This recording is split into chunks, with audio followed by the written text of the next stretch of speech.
Hello and welcome to our fourth video. Here we would like to introduce you to the flow apps. Flow apps are so-called templates of data flows. This means that if you have created a data flow and you want to reuse it with different module configurations, you can create a so-called flow app. So let's have a look how this works. Again, we have our example data flow and we now want to create a template from it.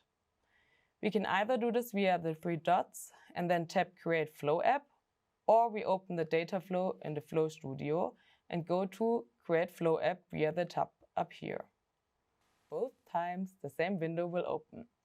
We can give the flow app a name, here tutorial, and add a short and a detailed description.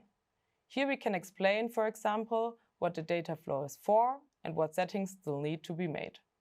Once we have done that, we can create a template by clicking the Create button. All available flow apps can be displayed by clicking the Flow Apps button here on the left, or in the Flow Studio, also on the left by clicking the same button.